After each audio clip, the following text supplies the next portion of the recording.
Hello, my name is Sam Feltham. I'm the Director of the Public Health Collaboration and welcome to the PHC Virtual Conference 2020. The coronavirus has changed all of our lives, but where there's an obstacle, there's also an opportunity. And that opportunity comes in the guise of this virtual conference. Earlier this year, we had to postpone our two main events, the annual conference and the Real Food Rocks Festival, until next year. These events allow us to connect, learn and grow, but they also help us raise crucial funds for the PHC to continue. With that in mind, and before we let the next presenter speak, this virtual conference is 100% free for all. But if you find the content valuable today, then please consider donating £2 or whatever you can afford through the Total Giving website via www.phcuk.org/donate. Or if you're in the UK, you can simply text PHC to 70660 to donate £2 directly from your phone. We hope you enjoy the conference from wherever you are in the world, and be sure to get involved in the civil conversation on the comment section here on YouTube or via the hashtag PHCVCon2020 on Twitter, Facebook and Instagram. Thanks for your support, take care and stay safe.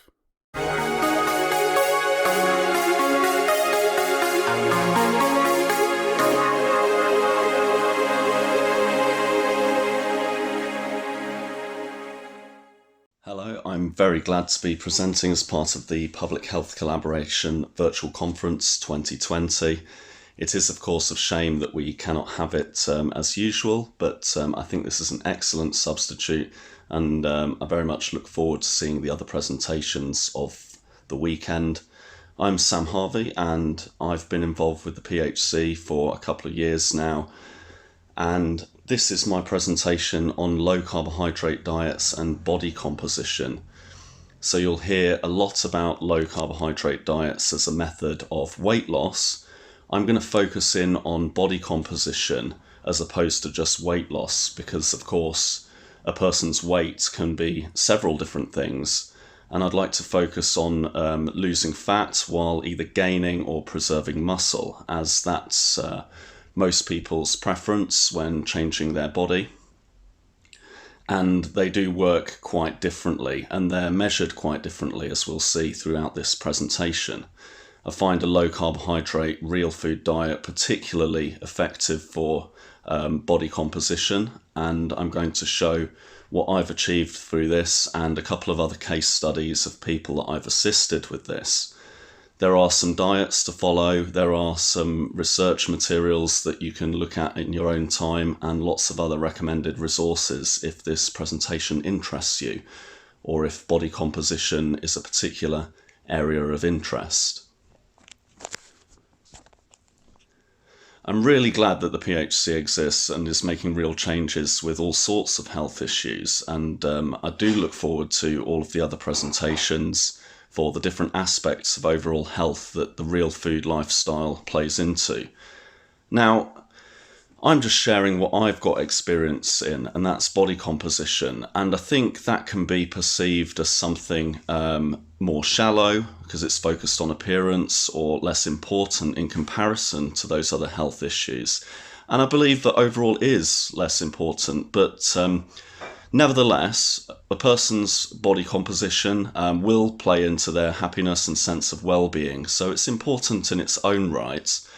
But moreover, it can be something that gets someone interested in this lifestyle in the first place.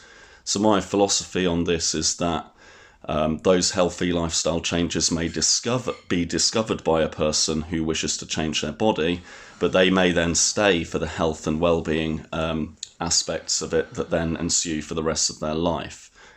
Now, my experience is in bodybuilding. That's quite a misunderstood endeavour for lots of reasons, not least of all the drugs that are used in professional bodybuilding.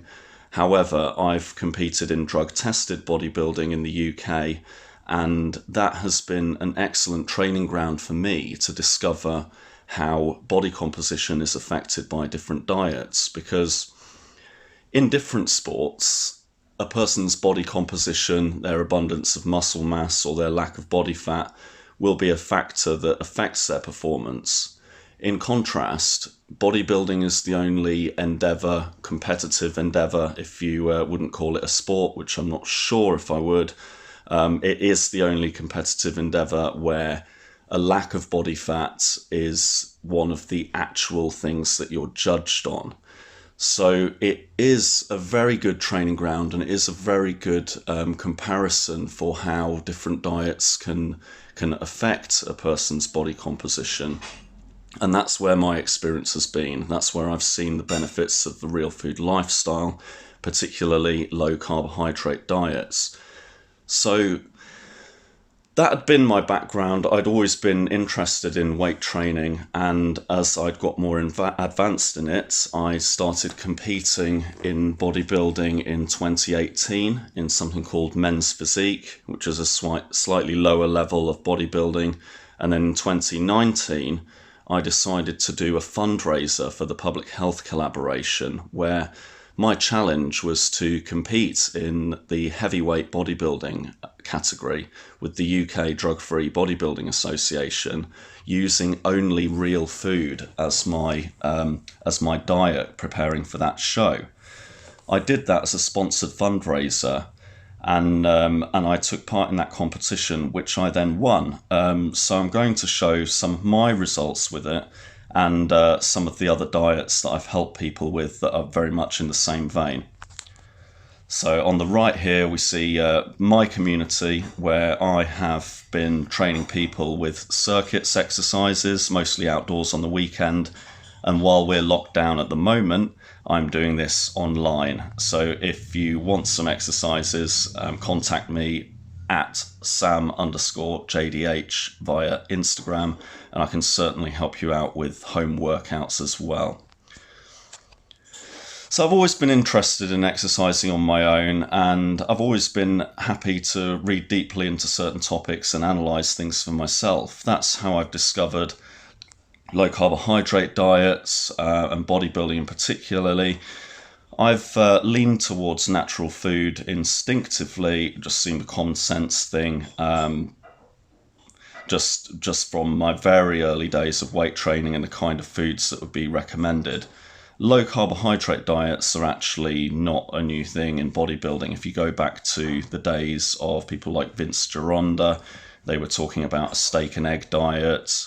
They were talking about low carbohydrate diets as a means of contest preparation, where the loss of body fat is the main objective in that phase as you get ready for competition, so that all of the muscle that you've accrued throughout the rest of the year is visible on stage. And we see a picture here. That's me on stage in that competition that I did as my PHC fundraiser, and that is the result of my body fat loss over the course of the weeks leading up to the show, using a low carbohydrate diet.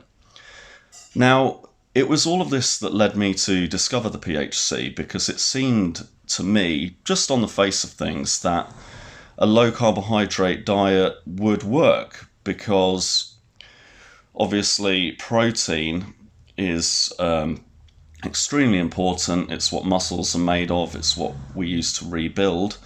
It seemed to me that we would be using our own body fat for energy, and therefore carbohydrates would be the most dispensable part of the diet as we start to eat less to lose body fat. And so the very first low carbohydrate diet that I did was before I knew anything about the world of different diets, before I knew anything about the world of the Public Health Collaboration. And I started just eating real food, and I had sweet potato as my carbohydrate food, which I progressively ate less and less of. I was weighing it each week, and I would have less and less sweet potato each week. As I was eating less, that was my means of eating less, and that was very much the first time that I got to a very low level of body fat. And that was just as a hobbyist sort of thing before I ever thought about competing. But it certainly worked effectively, and that's what started the whole thing. I then have experienced over dieting and food craving created by that. And this was while I was still very much stuck in the calories paradigm of dieting, which we'll get into a little bit later. And it was before I'd realized that there was a little bit of a tension between a low carbohydrate diet and low calorie dieting, which I only discovered after competing for the first year in 2018 and before I hit the books, before I got into all of the resources around low carbohydrate diets that I'm going to recommend to you. So once I did get into all of that reading, I was delighted to see that the public health collaboration existed in this country. I discovered it by reading a book that referenced what Sam Feltham had done with his own personal experiments. And it's the sort of thing that I would do, the sort of self-experimentation I'd been doing, and it fit with my experience. And then I dug into all of the PHC material and realised that it was the perfect message, and it was very much broad enough for people that would want to approach a dietary intervention for lots of health reasons, or even for something like bodybuilding. So I decided to become a PHC ambassador and decided to raise money for the PHC with this last competition in 2019, which I won. So let's look at the research that I discovered after my early experiences with low carbohydrate diets. I'm going to reference a few things that will explain to you why this works and point you in the direction of some further personal research, and basically outline why these sorts of methodologies are particularly effective for body composition. So it's proven to work more effectively, and it seems that no matter how often it's proven to work more effectively, it's just ignored. You can see all of those randomized controlled trials on phcuk.org. If you're not familiar with the website, I urge you to go through all of those. But it's not a new thing. The low carbohydrate diet seems to come back with a new name and a slightly different variation on the theme every decade or so. So you've got very old research like Keckwick and Powan that I've referenced, but I first read about that in Dr. Atkins' infamous Diet Revolution book. And that is one of the names that the low carbohydrate diet has come back with. Seems to come back again and again and again, whether it's paleo, Atkins, keto, carnivore. It's all variations on a similar theme, and that theme is natural food, nutrient-dense food, lack of processed food, lack of high carbohydrate food, and I'm sure that in the decades to come there will be new variants on this, but it will be the same sort of thing, and that's an early study you can look at. Another early study is Charlotte Young in the American Journal of Clinical Nutrition. They discovered that further carbohydrate is reduced, the greater the amount and the proportion of fat is lost. Now, that proportion of the weight loss being fat is critically important to bodybuilding, where we need to hold on to muscle. That's what the competition's all about, holding on to muscle and lack of fat to display that detail. And, I know that most people aren't going to want to compete in something like that. It's just the only way where you can compete with body composition, and a low carbohydrate diet can perform very successfully under those conditions. But the way that this relates to other people that want to change their body is that a weight loss, if you're losing muscle as well as fat, may mean that you retain the same shape, and you'll basically potentially be a smaller version of the same shape that wasn't what you were aiming for. Generally, most people who want to change their body want to either build muscle while losing fat, or at least retain the muscle while just losing the fat. So it's about losing the body fat, the adipose tissue, and it's very, very effective with a low carbohydrate diet. Another very interesting study, a more recent one that I'd recommend looking up, is by Volek et al. 2010. They compared a diet on low-fat model versus a low-carbohydrate model, where there were 4 groups, where they were comparing dieting with low fat and exercise or no exercise versus low carbohydrates with exercise or no exercise. And that was in particular resistance training. So that very much ties in with how effective bodybuilding workouts are, which are mostly resistance training in combination with either of the dieting paradigms that are most well known. So resistance training is an umbrella that covers all of the kinds of resistance you can apply to a muscular movement. So that includes body weight exercises, it includes equipment like resistance bands, and of course it includes machines and free weights that are the bread and butter of bodybuilding, muscle building workouts. So in Volek et al.'s study, they had the group on less than 25% of the diet in fat. They lost 2% of body fat proportionately. Compared to that, the low carbohydrate group, which was the group that was controlled at less than 50 grams of carbohydrate per day, they reduced body fat percentage by 3.4%. The group that had the low fat diet plus resistance training lost 3.5% body fat.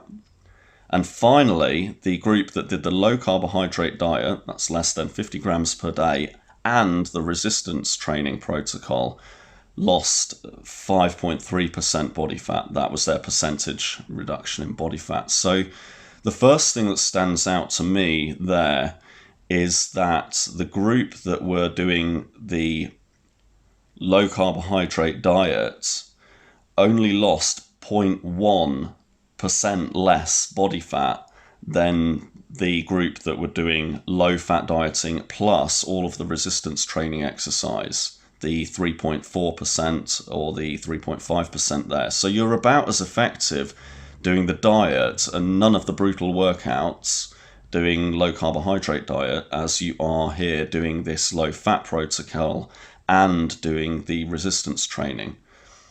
Of course, there seems to be a synergistic effect between doing low carbohydrate diet and the resistance training. So that was the best group there, and that's what all of my methods are. They are a combination of resistance training workouts and low carbohydrate diets, and most of the diets we're going to look at here are solidly below 50 grams per day.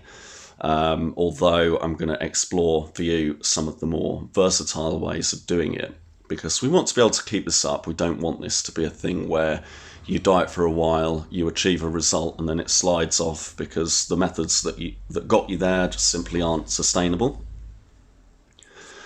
But this kind of comparison is always going to be looked at, because the two main paradigms that I see within diets are the calories in, calories out paradigm that I've put there, CI/CO, versus this carbohydrate model. So it's kind of an energy balance is a term that you'll see in a lot of materials on dieting and weight loss, particularly official guidance that we get at the moment. And the other paradigm, the one that I'm operating more in, and I believe the low carbohydrate community is operating in, is more of a hormone-based paradigm.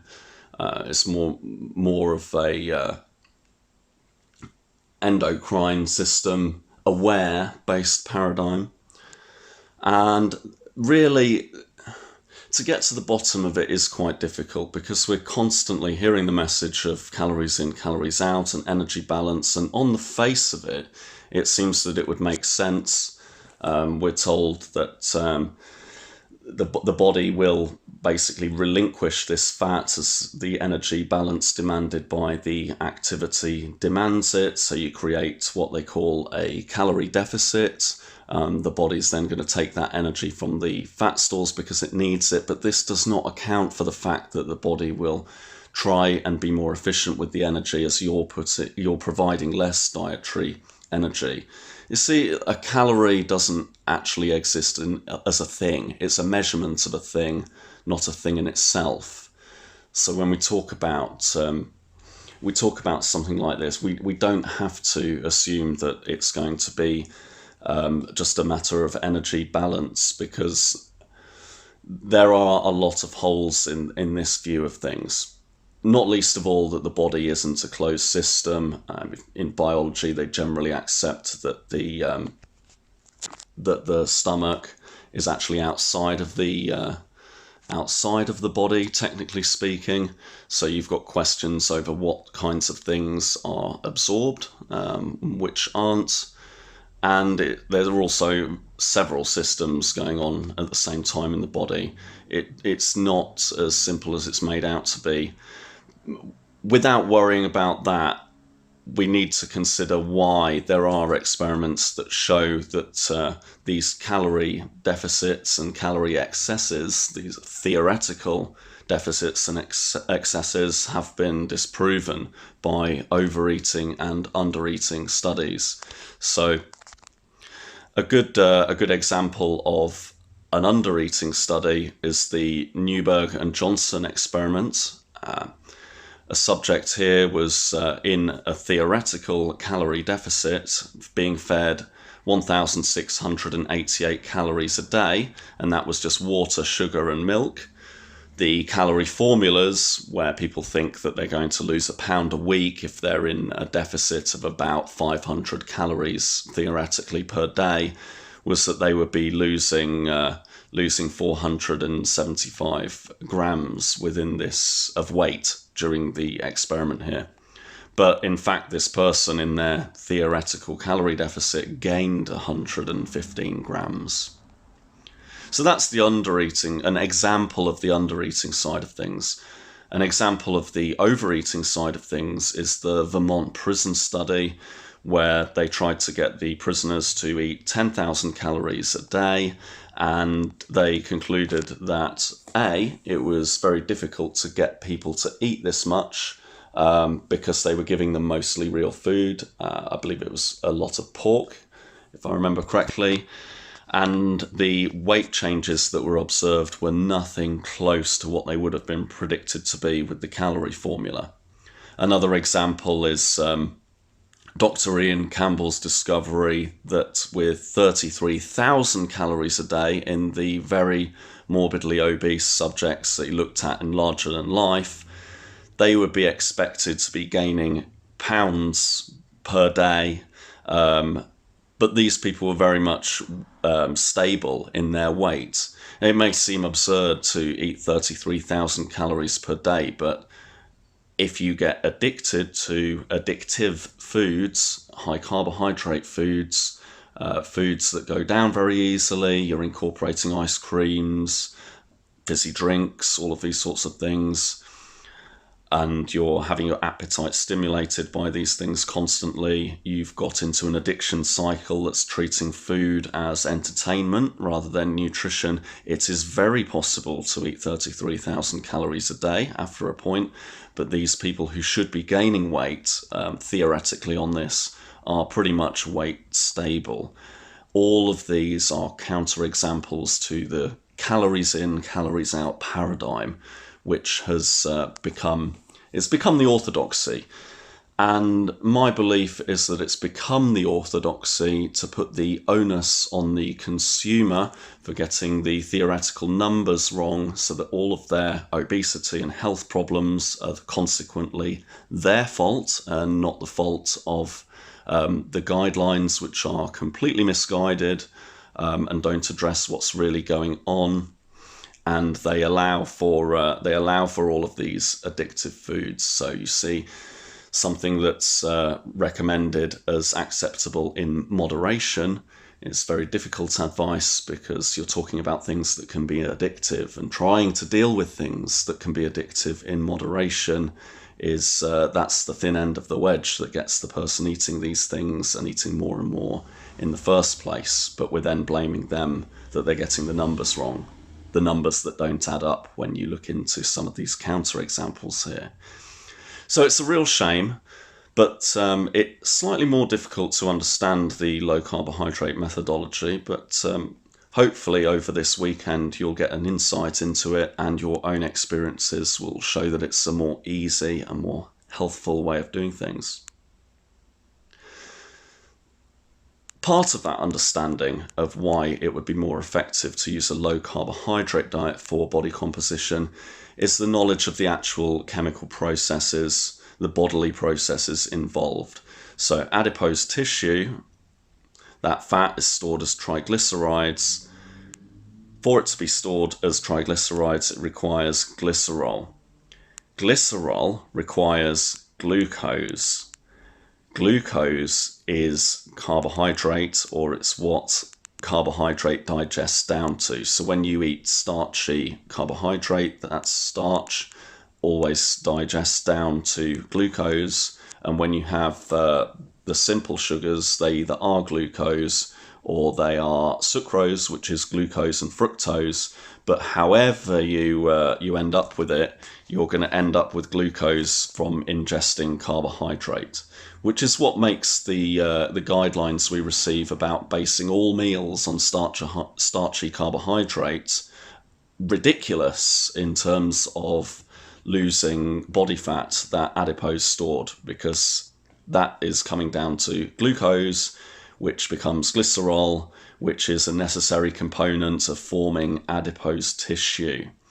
The only other way of getting glucose is through a process called gluconeogenesis, where glucose is produced from protein. But in my personal experience, protein needn't be worried about so much. It doesn't seem, in my experience, to go through the pathway of gluconeogenesis particularly often if you're eating this protein as well as training, and it's a two-step process before it gets to glycerol. Whereas with your carbohydrates, it's immediately available as glycerol and to form that adipose tissue as triglycerides. So I finally became aware of how that worked after reading the book The Obesity Crisis by Dr. Zoe Harcum, and I have the highest praise for that book. I would say if you were to read one book about what's happened with our diets, that would be the one. I remember reading this after my first year of competing in bodybuilding, where I'd had success with a low carbohydrate diet, but it was also a very low calorie diet, and I felt low on energy. And it hit me like a lightning bolt reading this explanation of the processes involved in stored fat, because I thought, hang on, if no glucose was available to become glycerol, in theory, in the total absence of carbohydrates, it would be impossible to gain any fat. And so if I were feeling hungry or over hungry on a diet that I was doing to lose body fat, in theory, I could eat something or have a whole day of eating a little bit more, where if there was no carbohydrate whatsoever, theoretically, I wouldn't be able to gain weight. So I'd be able to sort of pause in the middle of my diet, where I wouldn't necessarily be losing any fat that day or two, but I certainly wouldn't be sliding back the other way. And so I tested it. I basically did, after my first competitive year in 2018, I sort of did a Vermont prison study of my own. I like to eat pork, and I started doing my usual diet, but where I got too hungry, I basically slipped into zero carbohydrate, and then I would eat an extra 2,000 calories from having an entire pork leg joint as my dinner instead of my usual mackerel, which would have been 4 times as many calories. Now, I tested this for a week. I I tested having an extra 2,000 calories on top of my usual intake for 5 consecutive days, and I couldn't measure any weight gain or any fat gain. I'll get into those measurements as we look at fat gain specifically, fat loss specifically with our home measurements. But I tested that. I had an extra 2,000 calories of this pork, 0 carbohydrate, couldn't measure any difference, 5 days, and then I did the same with cereal. I had 2,000 calories on top of what I'd usually have as cereal, and I could measure it. I was adding millimeters to my skin fold measurements, and that's my own self-experiment that showed me that a calorie is not a calorie, as they say in the world of low carbohydrate diets, and that's the proof that I trust, because I've replicated it myself in my own way, much like the Sam Feltham experiments that I urge you to look up. Another reason why a low carbohydrate diet will be more effective on our quest to superior body composition is you'll be less hungry. I find that carbohydrate foods stimulate the appetite the most. Many know this from experience. That is how people get to their 33,000 calories per day and become morbidly obese. I don't think any of those people have managed to get to that point with those high calorie meats. If you do have an example, send it my way. Of course, the science on all of this is never settled, because any kind of thing that proves an exception is something that will have to be investigated further. But my experience and most of the people that I have worked with have found protein to be the most satiating food. And so you'll be less hungry. So that makes your method much easier. And then finally, if you're eating what we call a low carbohydrate diet to lose your body fat, you'll be eating more nutrient dense food. So it should be more healthy. You can check all of the numbers on the food yourself, and you will discover that green veg and meats have the most essential amino acids, essential fatty acids, vitamins and minerals of all the foods when you compare them calorie for calorie. Of course, there are no essential carbohydrates. Even the mainstream resources that you can look back to state that or illustrate that. It's just that we've got our advice upside down. And I believe that that's why a lot of the message is anti-meat.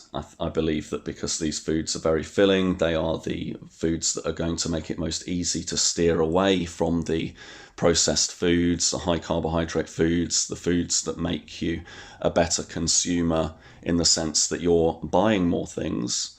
And we really do need to unpick this. And finally, the vitamins A, D, E and K can only be absorbed in the presence of fat. Therefore, we will absorb more vitamins in a diet that prioritizes fat for energy over carbohydrates. So there are several reasons why it's going to be easier and healthier to be using a low carbohydrate diet as we try and lose body fat, as well as it being more effective in its own right. So what are my overall philosophies on actually doing this, actually measuring yourself and getting down to a desired level of low body fat? And I think the key is to baseline things and measure them yourself. Control what you can control, write things down, and measure it every week. So the saying that we have is, what gets measured gets managed. I'm sure you've heard that before.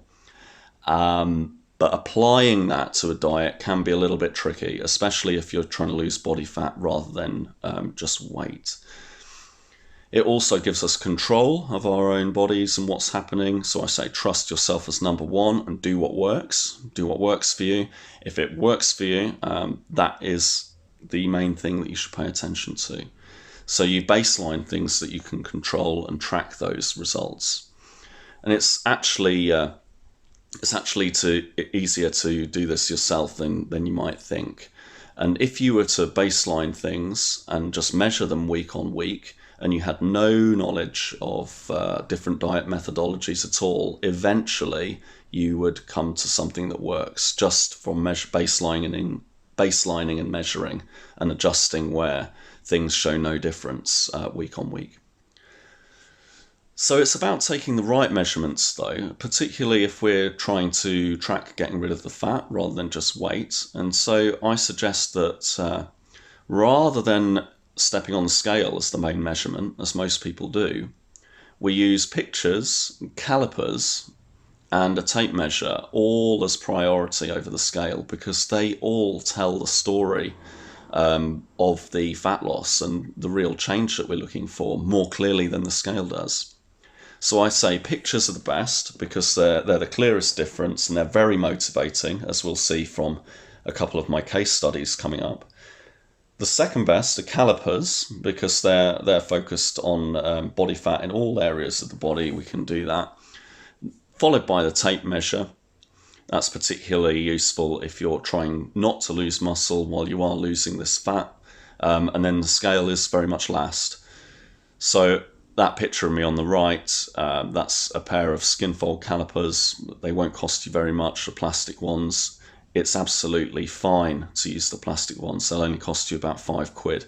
I've been using the same ones this whole time while competing. But I've known people that have competed in this, that have done an entire bodybuilding competition preparation without using calipers and tape measure at all, just going entirely by the scale. And they won't come in as low body fat as they would want to, because you're not tracking the thing that you're actually looking for.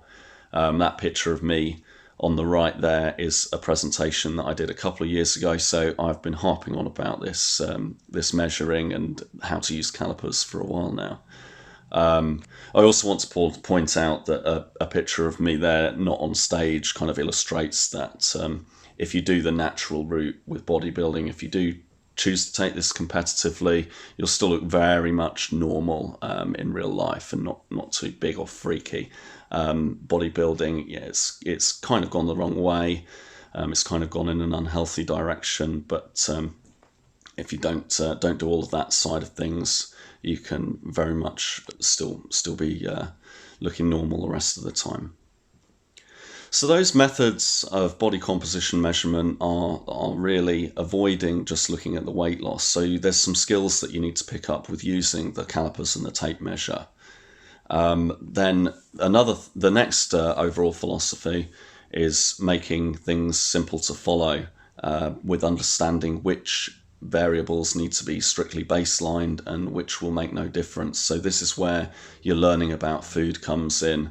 This is where you need to learn about real food and which may be interchangeable and which things make a difference to you and which don't, so that you've got something that provides you enough variety and interesting recipes to carry on in this way of eating for the rest of your life, rather than it being a diet that then falls by the wayside.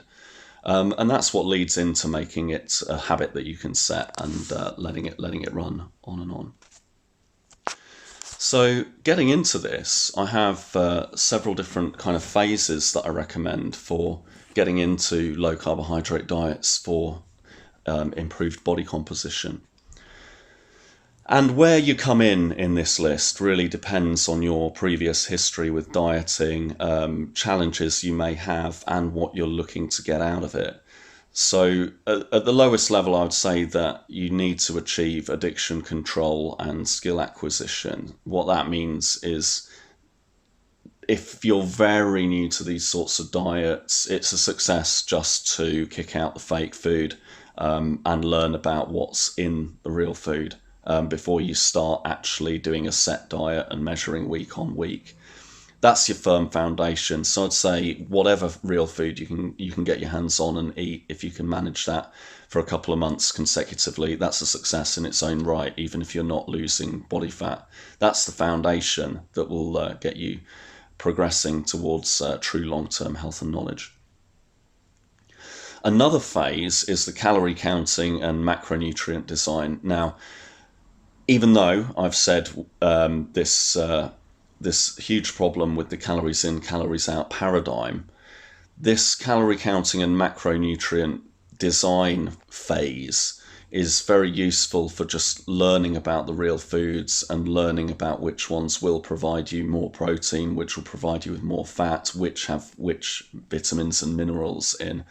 And so it is actually very useful for a time to follow something where you are setting the numbers on these things. Now, I don't expect anyone to do that for very long.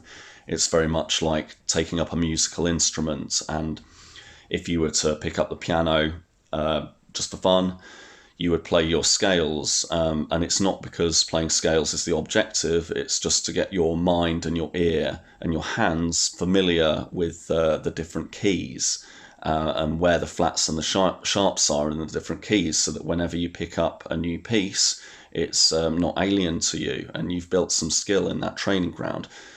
In a similar way, this calorie counting needn't go on, but you will, in the process of doing it, you will know which foods are interchangeable so that you have that variety for the rest of your life. So just as an example, a shortcut you might have if you were trying to eat it in a way that's taking you in a certain direction with your body, or you're trying to maintain your body in a certain way. If you've had this phase of counting all of the macronutrients in the food, you would know that salmon and mackerel are more or less interchangeable. You would know that chicken and turkey breast would be more or less interchangeable. You would know that all of the green vegetables would be more or less interchangeable. You would know that all of the non-starchy vegetables would be more or less interchangeable. You would know which of the herbs and spices you're fine to eat and could use any mix of any of those. And just with that knowledge, you've got an infinite number of recipes that you can do to keep your healthy food interesting. Another phase or level that you can come in at this is doing a very low carb diet and higher in fat. Now, that's a kind of diet that I'd recommend to someone that has problems with addiction control and needs something tasty to get across from the other side of fake food and high carbohydrate food. So that would be really addressing this carbohydrate addiction, and to make it tasty, which higher fat rather than leaner proteins tend to be, just switch across to your nice cuts that are higher in fat, so your beef ribeye and your pork shoulder, that kind of thing. That's excellent if you want something that's going to be pleasurable and not too harsh as you make this sort of transition. Now, if you've done all of those three phases, or you've done one of those phases that was appropriate to you, and you want to take your body fat loss to a more pronounced level, that's where you're in a good place to do some kind of baseline low carb diet. So that's where you will use the kind of measurement techniques and the kind of weekly review that I would talk about after those foundations. So you would then take your low carbohydrate diet. You would eat the same, or things that are equivalent the same. So, things like broccoli and spinach in roughly the same amounts can be interchangeable. You've learnt which things are interchangeable, but the actual format and the rough numbers stay the same every day, and you measure that week on week. That's the next level, the next way to try it. And then when that takes you to a certain point, you're in a position where you could lower the fat in the diet as well, gradually, and with weekly measurement. That's the next stage for taking your body fat lower. So that's your body is then acclimatized to using fat as its energy source, but then you start taking out the dietary fat gradually, and that's when your body is quite happy to use its own fat, and you can lose body fat very quickly when you're in that sort of position and that sort of phase when you're ready for it. Now, I'd just like to point out at this point that I understand that low fat is not healthy, and none of the diets that I recommend and none of the diets in this presentation are any lower than the PHC suggested minimum fat intake. So when I say lowered fat, I don't mean low fat. I don't mean the standard Western diet conception of low fat. I just mean lower than when you're getting used to this with your tastier meats, basically. Then the next phase, if you want to take it further than that, the cherry on the top, as it were, is fasting protocols and putting in extra exercise. Now, with any kind of endeavour, you find that the beginners are always the ones that want to look for the shortcuts or the fancy tricks, and so you'll see people that haven't got over the early phases or the early objectives I've suggested, like just addictions to strange and unnatural foods, are already curious about intermittent fasting or really hardcore workouts that are going to work like magic, and these things are just the extra on top. They're not the foundation. They're just to add a little bit extra later.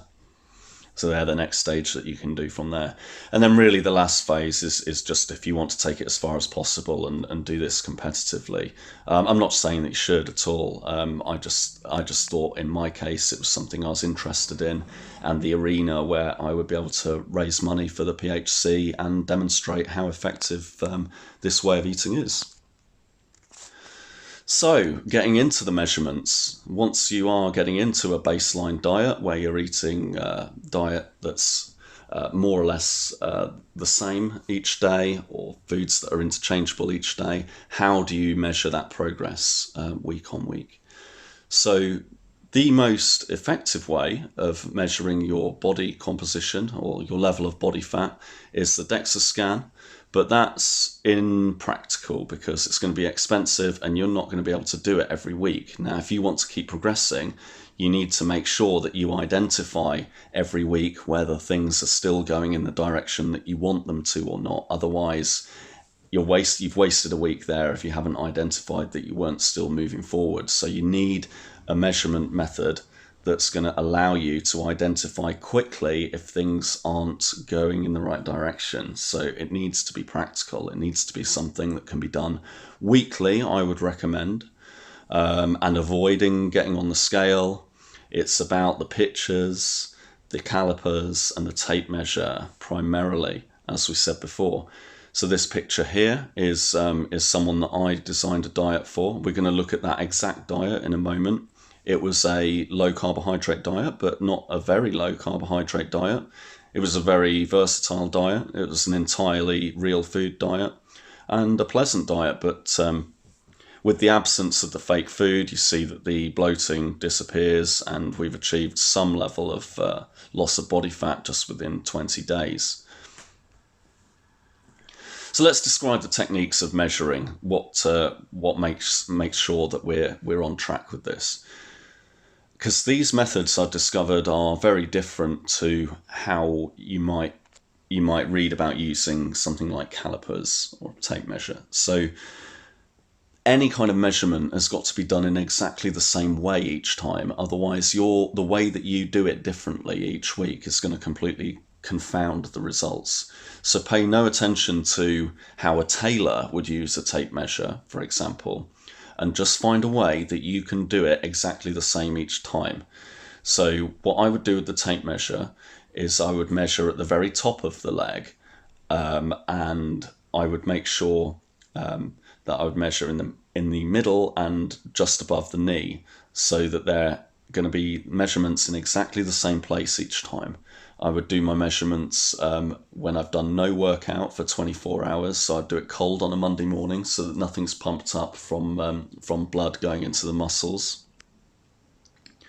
And with the chest measurement, I would do it as big as possible by breathing in, because your temptation, especially if you're doing it in the bodybuilding way, is that you want that area to be bigger. And so I'd just make sure that it's always going to be the same. It was always going to be as big as I could make it. And that the arm measurements, you flex your arm and measure around there for the biggest measurement that you would have out of it. But that creates the consistency that you're measuring it in the same way each time.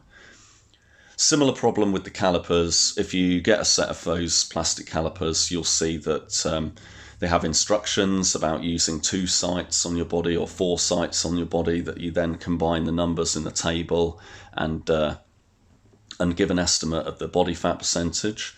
We're not looking to do that because we're not interested in that number, and just measuring those 4 sites, you're going to accidentally measure it in a different way each week and not know what's going on.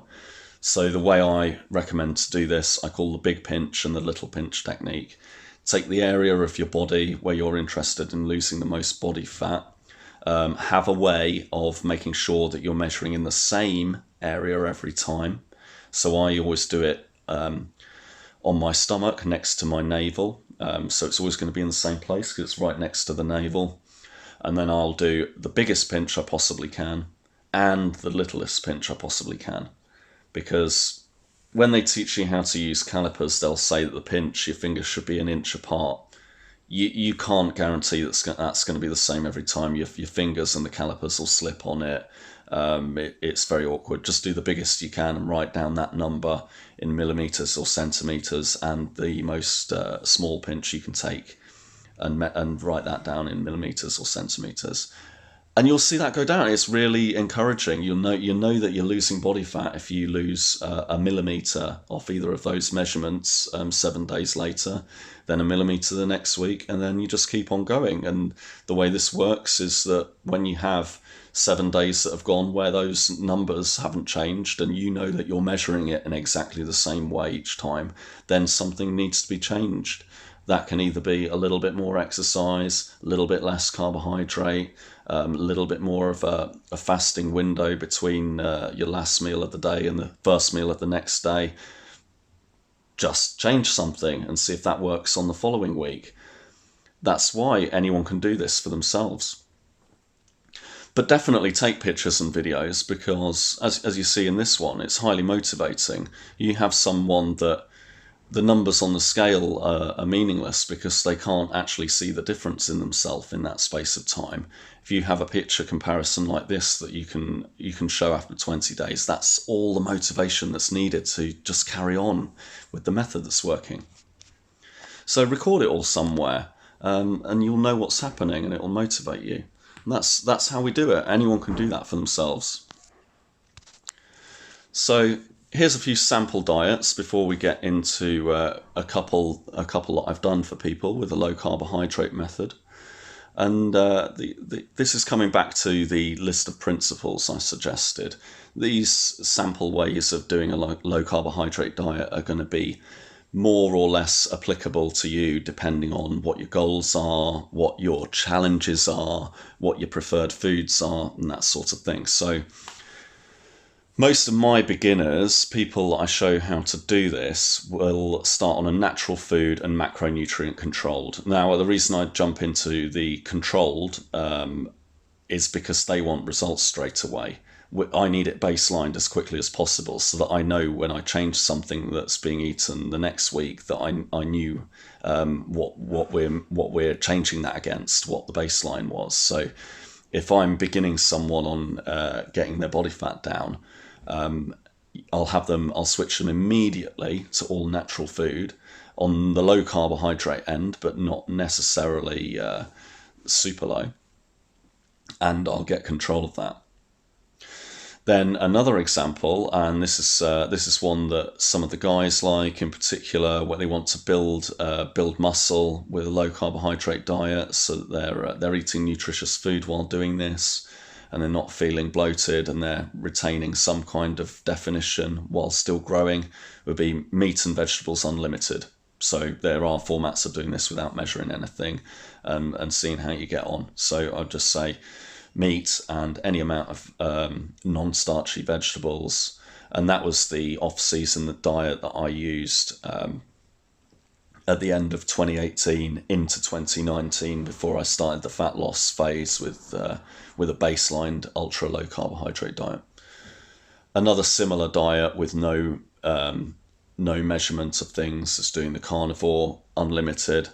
That's particularly good in the context of someone who's metabolically unhealthy and has addictions around sugary foods. There, your main objective is just to get them off the sugary, high carbohydrate fake food. The easiest way to do that, getting through the first phase, as I would see it, is to make it tasty. And that's going to be higher fat meats for most people. That's what they're going to prefer. So you give them carnivore unlimited there. That's going to be the easiest way to switch one thing that they find pleasurable for something different that they find pleasurable. Their body will get used to functioning differently, to using energy from a different source, and then you can, when that addiction slides off, you can do something else with the diet from there. Another one is meat and green veg.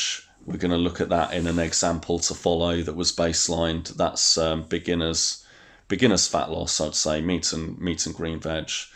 And then the last stage of a sample diet that we're going to look at in my example is meat and limited greens, calorie and macronutrient controlled with some intermittent fasting. So that's basically everything we can keep control of in a very low carbohydrate context, with less food than you might want, and just taking a pause from it when needed, and with fasting, and with all the exercise and everything. So that's the most extreme level. That's putting it all together, and we'll look at the results of that as well. So the beginner low carb controlled diet, this was the first one on the list. Here's an example. It's 1,850 calories, so it's only marginally below what would be normal for an adult female, and it falls within the bracket of a low carbohydrate diet, as most of the medical world sees things. Obviously, people that are into the low carb, high fat kind of paradigm, or they're looking at keto diets and stuff, would still say that this is higher carbohydrate than they would desire. But this is like the first level of a low carbohydrate diet, and it fits in with the most broad recommendations of the PHC stuff. It's a real food diet. We're looking at 40% protein, 40% fat, 40% carbohydrate. And in this example, we start every day a little bit dehydrated, so they're starting the day with some water. The breakfast is 3 boiled eggs, some cucumber, avocado, 3 cups of spinach, and 6 cherries. Then the lunch is 300 grams of chicken breast and some non-starchy vegetables there. We've got 10 mushrooms, 100 grams courgette, some cabbage, seasoning if required. I instructed this trainee on which seasonings they could switch around and which of those vegetables they could switch around. So that stir-fry kind of format for lunch, or prepare it on bulk and take it into work, is very manageable for variety there. Then after training, tin of tuna, optional, and a banana. That was a food that they still wanted to keep eating. When they got the first few weeks of benefit out of this and their fat loss trailed off a little bit, the banana was gone as well. That probably comes as no surprise to anyone into low carbohydrate diets here. And then the dinner was 250 grams of steamed salmon with some raw kale and bell pepper. And then the drinks. This is sometimes the devil's in the detail with people that think that they can't lose weight. They'll say that they're not eating too much, but then all of the drinks that they're having are crazy, or excessive amounts of alcohol, that kind of thing. So we'd wound things back to nothing but water, green tea, that sort of thing. Definitely no soft drinks or juices here. So looking down that's quite a pleasant diet, I would suggest. Highly nutritious diet, entirely real food diet, low carbohydrate diet, as most people would see things. But if you want to speed things up, or things don't go as far as you want them to in terms of fat loss, you could move on from an outline like that by removing the banana, removing the other fruit, switching things around a little bit. Very versatile. Here's a few examples with an unlimited diet. This is where we're not measuring everything, but it is lower carbohydrate. So the carnivore method, carnivore unlimited. You've got steak and egg twice a day. That's a really old school bodybuilding diet, the Vince Gironda one. And then just add in other meats and organ meats as you may want them. And then another unlimited diet example, we've got meat and vegetables unlimited. So the list that follows that is what I was doing in the off season from competing, where I was trying to grow a little bit, but without adding any fat noticeably. And I was having having 10 eggs for breakfast, half a kilo of chicken for lunch, and half a kilo of beef with vegetables for another lunch, and then fish or pork for dinner. And yes, it seems like quite a lot, but this was bodybuilding. The example on the right is someone that did the meat and vegetables unlimited, but they were only having about half that much. So theoretically, this example here of this person who's clearly gained muscle in 5 weeks was actually in a calorie deficit, theoretically. So it flies in the face of needing huge amounts of food or huge amounts of carbohydrate to build muscle. We can look at this example of this trainee who, after 5 weeks, we can see that the trapezius, the deltoids, much more development in the body there, and they've been eating basically eggs for breakfast, chicken for lunch, and fish for dinner, and it's very effective. So that's another example there, but without putting a strict measurement on things. We didn't need to here. When you do build controlled diets, you can do it for yourself, or you can get someone to do it for you. When I design these things and I do baseline it so it's the same every time, I'm mainly getting those calories just to check that they're not wildly below what you'd expect an adult to have, so that they're not going to be desperately hungry. It's just to sense check it, because I don't believe in the calories in, calories out whole paradigm there. And I also find that the more nutrient dense food you have, the less you can eat and still feel full, because sometimes I believe that when we're over hungry, it's not that the body's telling us to eat more per se, it's telling us to eat more of the right stuff to get more of the nutrients that we need in. So when you are eating things like liver regularly, you find that you don't really have to eat huge amounts of it before you kind of feel full and don't think about eating again for the next 5-6 hours. So when people did start controlling these diets in the world of bodybuilding, they called it "if it fits your macros," and you may have seen this acronym for it. It's another oversimplification and error.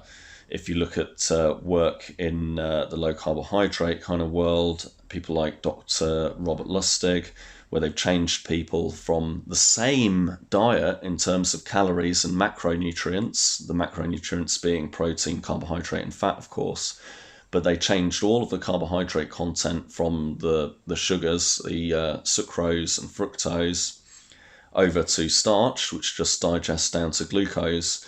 They did notice some improved health markers and reduced body fat, reduced weight.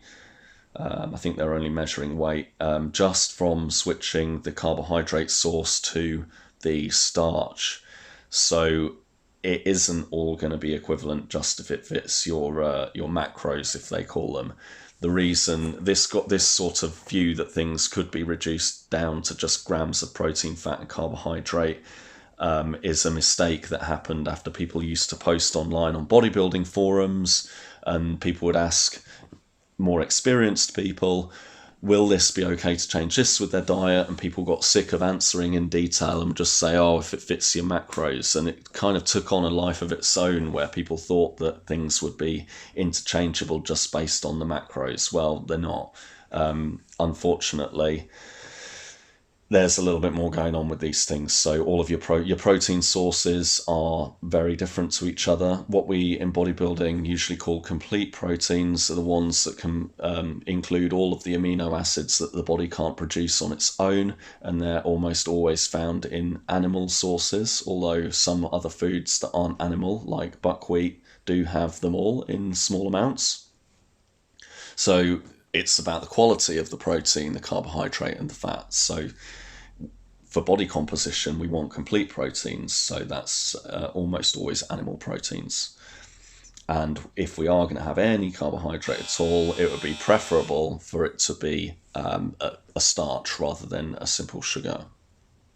And then with the fats, we want to focus on fats that occur in natural foods rather than trans fats and the dangers that come in there. So We are building controlled diets where we're fitting in these numbers, but making sure to do it with these particular healthy foods, and not just anything that on the packet it says it will fit, if it fits your macros, if it will fit the numbers. And the way that we do this is with a calculator to do it all. When I first started training and first did all this, I did it with pen and paper because we didn't have these things. But I would use a website called fitday.com to plan out this thing online, because it includes all of its own food database, and it will work out what I'm aiming for there. Now, sometimes when you build a controlled diet, you'll see that it doesn't meet the exact recommended daily allowance of different micronutrients, but we have to remember that those were established in the context of a high carbohydrate diet, which is a completely different paradigm. The calories in, calories out model, the fat is bad model, and so if you observe good health while having real food, low carbohydrate diet, and the RDAs are not exactly what you're aiming for, I personally wouldn't worry about it too much.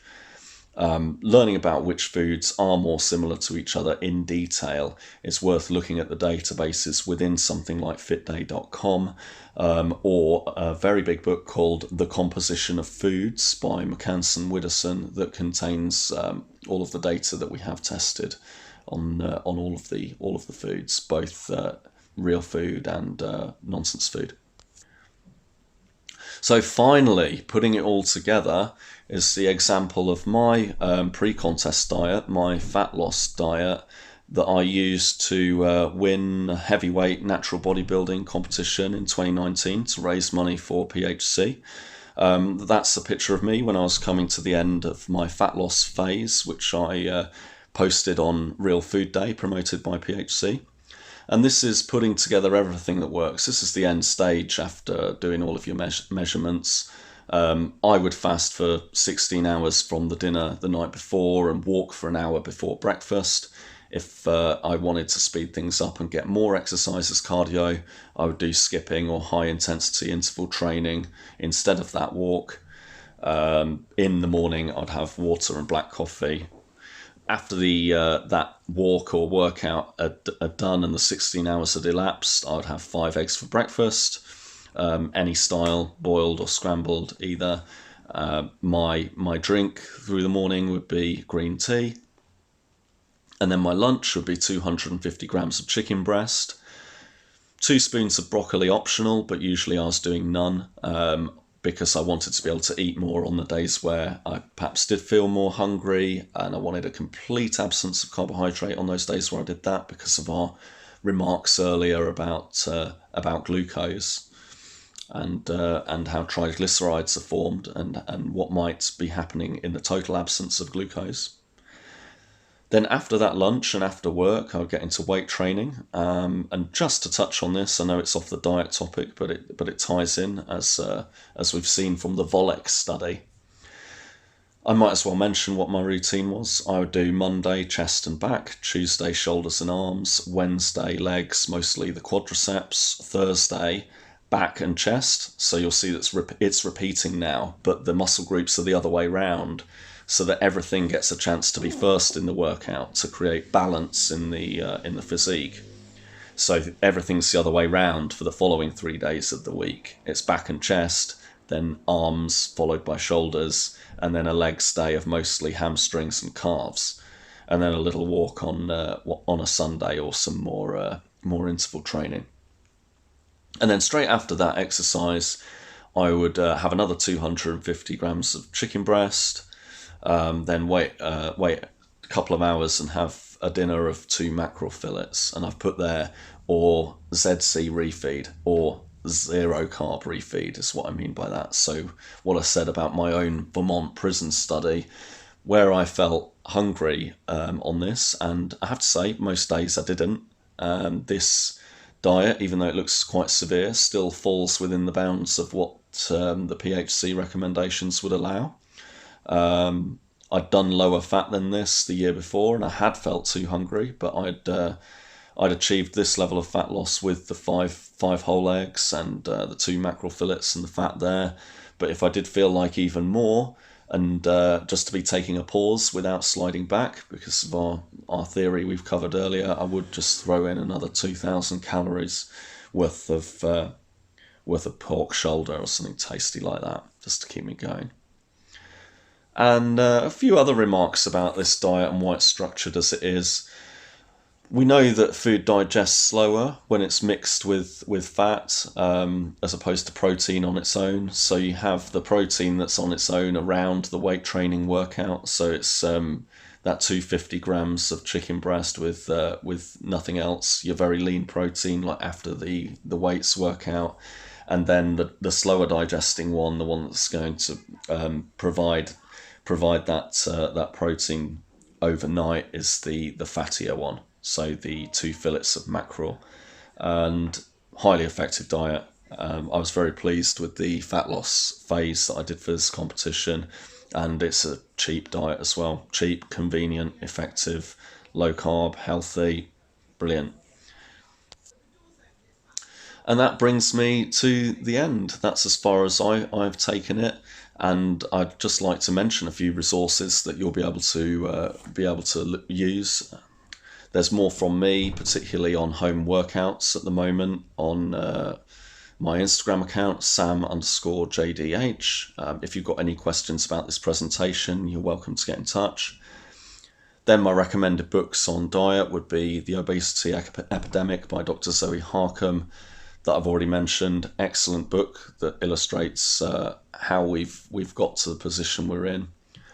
A book with loads of detail on the history of low carbohydrate diets and the science as it's progressed throughout all of the 20th century, is Good Calories, Bad Calories by Gary Taubes.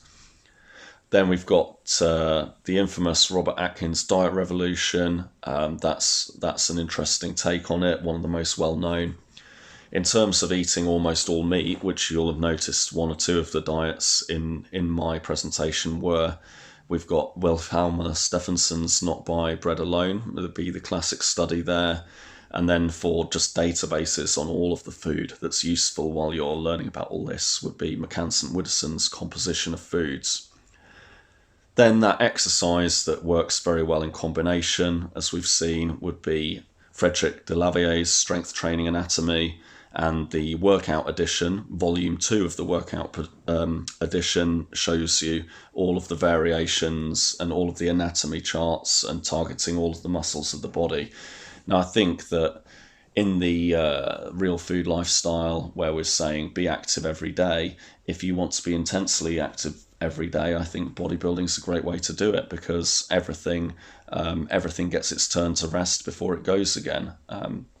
We find with some activities like running, it's very repetitious and put the same kind of pressure on the same joints. If we're doing that same activity every day, I find bodybuilding very nice, because usually the body's muscle groups are split into different areas and everything comes around in the rotation. So if you like exercising every day as part of your routine for well-being, which a lot of people do, I find bodybuilding an ideal choice. So another resource on all of those exercises is the Encyclopedia of Modern Bodybuilding. Mindset is incredibly important. I'd like to point out the works of James Allen have been particularly influential to me while I was doing my morning walks and those final diets. While doing my fundraiser, I was listening to the audiobook of As a Man Thinketh every day. The rest of James Allen's works are fantastic as well. Another one for mindset, Tony Robbins, Awaken Giant Within. And finally, one from the low carb community, Dr. Robert Lustig's The Hacking of the American Mind. Is a very interesting take on how all of this material on diets fits in with what's problematic for us at the moment more generally. And then most important is community. I recommend that you get involved with other people, even more so than all of the resources, because I've been running a free workout class every weekend and at least once a week for the last 2 years, which I've been able to share the PHC material with. Of course, the PHC and PHC ambassadors themselves have been a fantastic community as well. All of that and sharing all of that, like this weekend in the current situation, will help you more than you know, sharing it all. So make sure to get involved with some kind of community and share this. Getting on to some objections around some of the diets we've suggested and whether you can do this or not, I'd just like to quickly whip through a few misconceptions that a lot of people have in mind, particularly when they're new to this. The first one I hear a lot is people saying that they don't have the discipline, and I just don't believe them, really. I think they know that they've achieved things in other kind of areas of life, and that if they concentrated on that and things that they have achieved, they would have the confidence themselves just to move into another domain. Doing a diet and learning about food is just another domain of doing something. So if you've ever done something before, you will have the discipline to do this. You just have to make sure that you talk to yourself in a more charitable way. Another thing is people think it will cost too much. Really it doesn't, because with this you're omitting a lot of things that, quite frankly, you shouldn't be consuming. So it means your overall costs are down. Then you can knock the budget down further by buying in bulk, cooking and sharing with your friends and that community. Budget supermarkets, I can be found a lot in Aldi and Iceland, etc. And preparation time, you can pre-cook on bulk. You can focus on simple meals like the ones we've looked at here. You can get it done for you overnight with your slow cooker. You can share with friends even more. If you want to do these diets I've recommended, I can guarantee you it doesn't take too much time to prepare. I don't even bulk or pre-prepare. I even buy the chicken that's pre-cooked and then frozen. There's quick ways around this. I'm not into cooking particularly, but if you are and you want that variety and you're worried that there isn't the variety, you just need to spend more time with the spreadsheets and the books like Composition of Foods to see what's interchangeable, and then play with it and make your own recipes and share them with people. So I've already hinted at which things may be more interchangeable and which won't, but you'll discover that and you'll enjoy the process. That's part of things that you will enjoy, instead of not knowing what's going on with your body composition, which can lead to sort of new things to share and perhaps a goal that you've had in mind for a while. Another objection is that it's a fad diet, and people might say, well, why won't you eat normally? I would turn that around and say that our new way of eating, the new Western diet, is not normal. Consider that most foods, or most things that are packaged as foods and described as foods, haven't existed until very recently. Certainly not for the most of human history. You can look at books like The Obesity Epidemic for why we've ended up in that new way of eating, but quite frankly, the standard American diet, or the standard Western diet, whatever you want to call it, the base your meals on starchy carbs and stuff, that is the fad diet, because that is the new diet, and if things can change into that, they can jolly well turn back again. And then lastly, there are a lot of well-meaning people that are worried about health, the planet, and the animals. I think that it's clear some of the low-carbohydrate diets in particular are going to lean more on animal products, and I understand the concerns of these people. It's a much bigger topic than I can get into in this presentation, but I would just recommend the paper by Davis, 2003, The Least Harm Principle, in the Journal of Agricultural and Environmental Ethics. That covers this notion that other sentient beings are going to be harmed greatly by our omnivore dietary practices, and I think that's just a starting point for questioning the idea that omitting those animal products from the diet is necessarily going to be the best way around those concerns. And that's it. I'd like to thank Sam Feltham and all of the other presenters from this weekend, everyone I've met through the PHC and low carb community. That's a picture of me in the middle at the conference last year. I look forward to meeting you all again very soon, as soon as we can, and hopefully a conference 2021.